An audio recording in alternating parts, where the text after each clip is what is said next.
for a lot of us, the trap that we fall into is that we view love as sort of a one thing. We view it as an entity, a huge entity, and a great one. But I feel like sometimes we fail to respect just how multifaceted love is.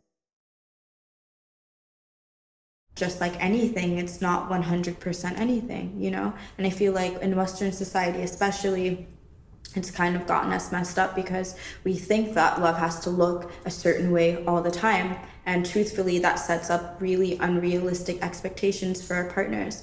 And what that does is it takes a generalized Hollywood concept that kind of just boils down to us wanting to feel good and applying that to everyone that we choose to engage in these partnerships with.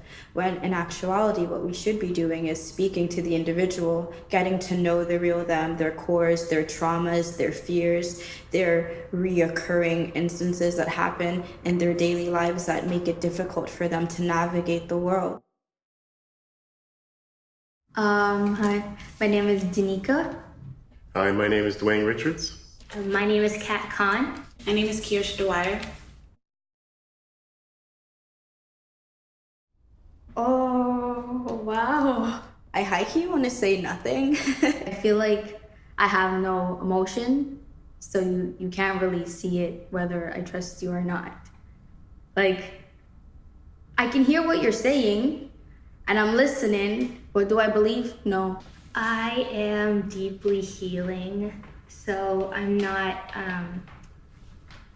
I'm a whole person, but I'm not, I don't have a complete heart currently, and I'm still healing from a lot and growing my heart again, so it's not like I have a full heart to give someone. It's like, it's kind of there, and as we grow, it's growing, but I'm just not a wholehearted person. I'm still learning that balance to be like, I'll do anything for you without just being the most. I think that what's the most challenging thing about dating me is that I honestly think that I could be everything that a person wants or needs. I'm like, oh, you want that? Got it. You need that? Got it. I'll bend over backwards and literally do the very utmost to do what I think my partner needs or do what they want. And most of the times that's kind of more destructive than it is helpful, because high key, no one can help you but you know? And if I'm not okay, and if I'm always pouring energy and trying to make sure that you're good, I'm not going to be good.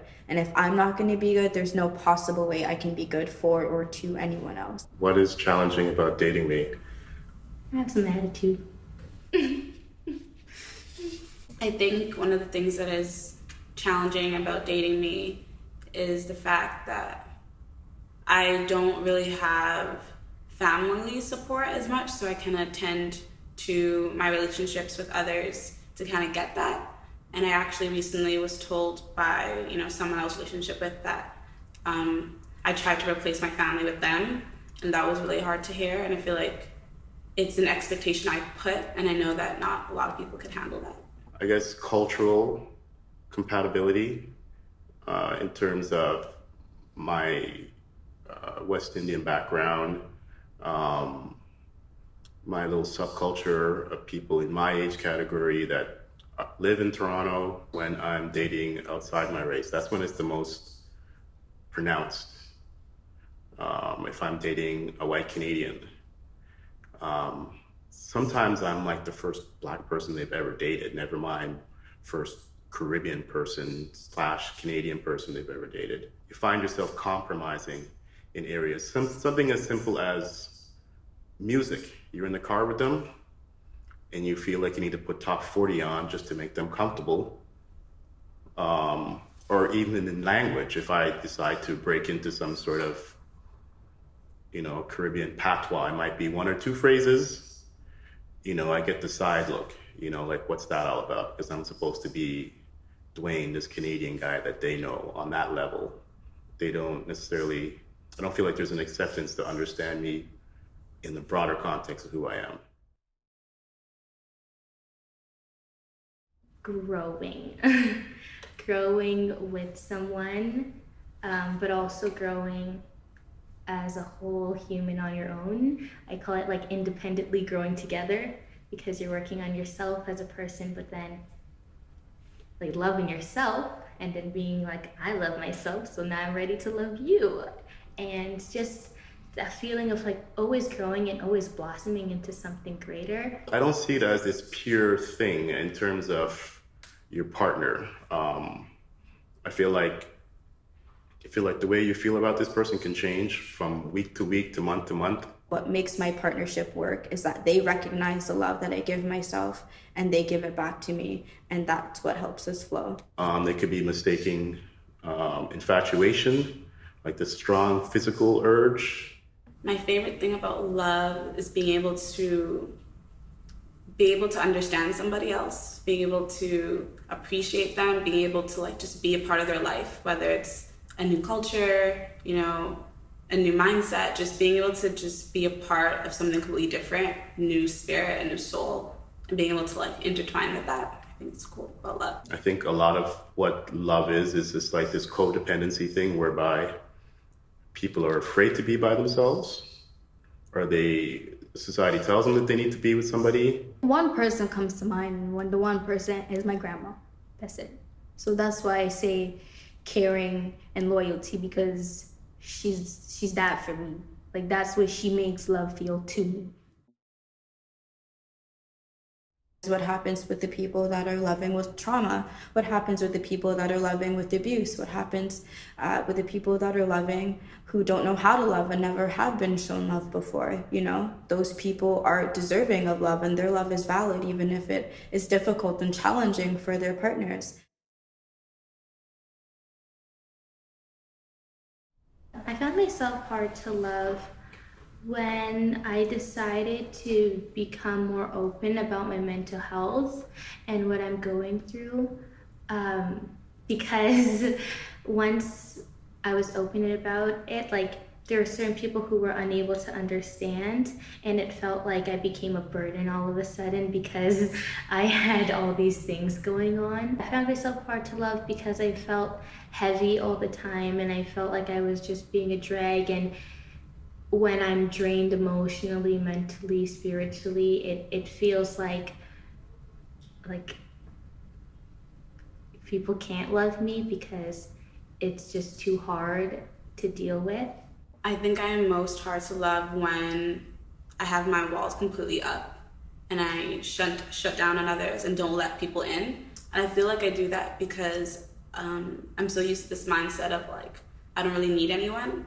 And I sometimes try to depict this strong Black independent narrative, and that could cause me to not let people in and ask for help or receive help. I'm shut down when I'm overwhelmed. I'm shut down when I revisit certain, family trauma, and I'm shut down when I start doubting myself.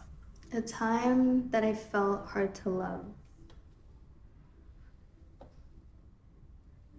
was growing up with my father. It was like I had to try to make myself stand out from my other siblings.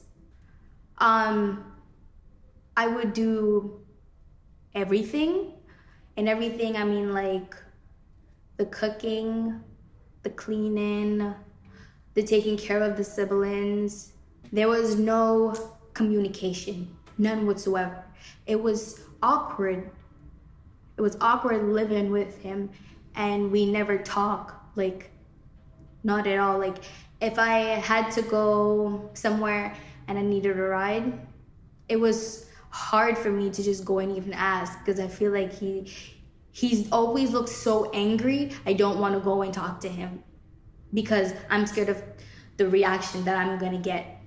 But I would do everything just to have his attention. Like I remember when I was like, I want to say 12, 13, and I asked him, I'm like, do you love me? Because he's never once said it to me. Never. So I don't know what made me like want to ask. I don't even remember. I asked, do you love me? If I didn't love you, his response was, if I didn't love you, would you have been here?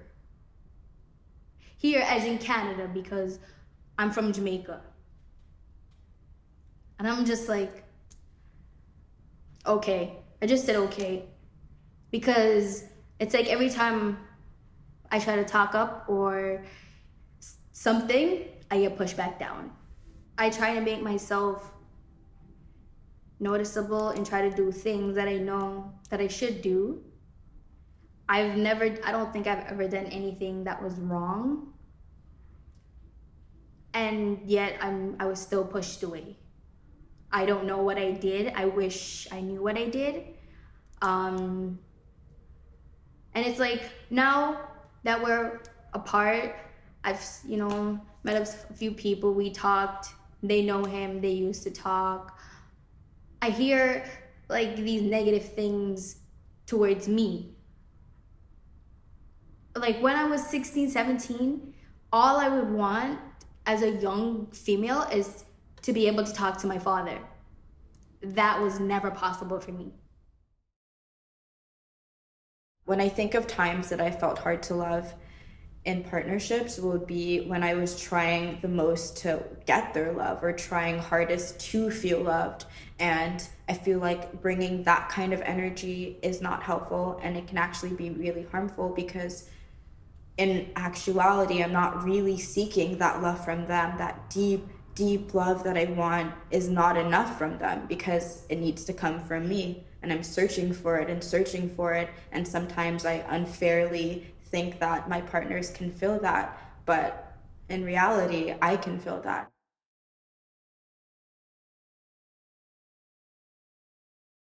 I had been in a relationship with a woman for about 11 years. And about 2 years or 3 years after that breakup, I was dating a very nice lady. So maybe about 4 years older than me. She was looking to have a family, settle down. Like, all these things were the cards that she laid on the table in the beginning of the relationship. And I was looking for the replacement of my ex-girlfriend. Huge heart. She was referred to by a friend of mine. And I just had it in my head that she wasn't enough. She wasn't good enough. I rejected her on so many levels that I didn't realize I was doing. The closer she wanted to come, the more I pushed her away. The comparisons I'd make in conversations with my ex-girlfriend, she'd even tell me, can you please not bring up your ex-girlfriend anymore? And I'd say, well, this is a way for you to understand my state of mind. I need to use this to explain whatever. I said, I can't do this to her anymore. And I broke up with her. She had a hard time with it. And then when she was over it and she was moving on, I was like, oh, I think I want her back now. Tried, that didn't work. And then I was crushed. And that's when I started to reflect on, my behavior, my attitudes. My love is honest, and because my love is unconditional, and I really don't believe in abandoning people and leaving them without love just because they scalded me once, because high-key, when someone hurts you or when someone does something to you, it's not because of you, it's because of them. And I think that my love is special because I have that understanding, and whenever the other person is willing, I'm also willing, and we can figure it out and figure out how you need to be loved and if that's a love I can provide. And honestly, sometimes I get caught up because even when it's not a love I can provide, I still try. But my love is valid because I always do try. I think my love is valid and worthy because it's definitely special. I think I give a lot of myself sometimes to people that I really trust or start to really have a liking in, and I will easily be able to reveal certain vulnerable parts of me. And at one point, I once considered, when does giving so much of yourself become unhealthy? But I stopped thinking that way, and I think giving myself to others is completely valid. And actually, it's one of the things I love about myself, that I'm able to trust and be honest and transparent with the people that I love. So I think that's why it's worthy. I think that's why it's valid. And that's why I think it's so deep, because I'm able to put myself in this position where I'm super vulnerable, super honest, and trust someone that I love. I love the way I love because it's different. It's me actually caring. Like, I feel like I have no emotion. Like, I'm so serious. And a lot of people say it to me. They're like, you're so like, where's your emotion? And I'm just like, I've been through a couple of things. So it changes people and it makes them think. I don't know if it's because I don't know love from like the father figure or even like a significant other. I know it from like my nana. So that love that she shows me, like, I feel like there's no love greater than your nana's love. So I feel like my love is valued because it's like, I think it's more meaningful because it's like an older love. But yeah. Just in that committed, comfortable understanding, no drama. We look at each other across the room, like that cliche, we understand each other. With just a simple glance. I feel like that's who I am. I feel like those are my concepts of love. I feel like those are the things that I can potentially act out in a relationship. Naturally, it has to be the right relationship. The small part of my heart that's left is not even big enough to really be divided in many aspects. I love the way I love because it shows clearly everything I have gone through. My love is valid and very strong because I've been able to endure so much heartbreak and stuff, but still I can still love, and it doesn't, sure, like I don't have a gigantic heart to give and stuff, but there is still something there, and because there's anything there, it's still valid to me. We show people that we love them by learning how they need to be loved, but at the same time, a part of loving ourselves is also learning how we need to be loved and accepting that love so that we're not always being drained without being replenished, and that we're not attempting to pour from an empty jug. I think there's this notion that love can be really complex, and I often tell myself that it's really not. You know when you love someone, you know that you care for someone, and a lot of us try really hard to deny or suppress those feelings because obviously love can be a lot of scary things. But something that I've been able to embrace about love is admitting to my feelings and not pretending to care, not pretending not to care, and not pretending that I don't have these feelings or I don't have these emotions, because love is a beautiful feeling and we shouldn't be afraid of expressing that. And I'm on this journey of being able to just express myself, even if it's super vulnerable, even if it makes me feel uncomfortable at first, or I'm scared that I'm gonna give someone an advantage over me or give them leverage because I'm being vulnerable in that moment. I think it's a beautiful thing to be transparent. I think it's a beautiful thing to be able to give and to show love in a super, super vulnerable way. I think for me, love has been it's redefined itself in my mind as I've gotten older. What I'm personally looking for is just somebody who is a companion. Not a lot of highs and lows.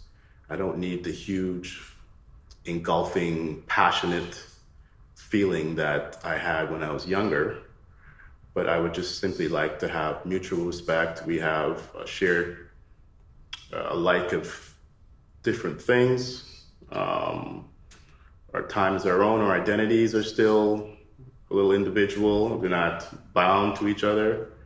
And then we sort of move through life that way. I keep a lot of things inside, like a lot. And sometimes I can fight it, and it's like nothing. And other times when I'm really by myself, the breakdowns. And just before I came in here, somebody said this to me. Somebody said to say this, that love is pain. Love is pain, and pain is love. There's no right or wrong way to love, so don't let #relationship goals fool you. Don't let what you're seeing fool you, because remember that everyone only posts themselves at a heightened level. Everyone's just showing the aspects of themselves that they want. Be patient with your relationships, with your heart, with yourself, because there's no right time to love. There's no window that happens in life that's like, if I don't do it now, it's gonna be over. And check in on yourself in every single area of your life that you're loving, because it's easy to be consumed in emotion and then get lost in not understanding the purpose of anything, but only being able to feel. I am not hard to love. I am not hard to love. I am not hard to love. I am not hard to love because I'm me.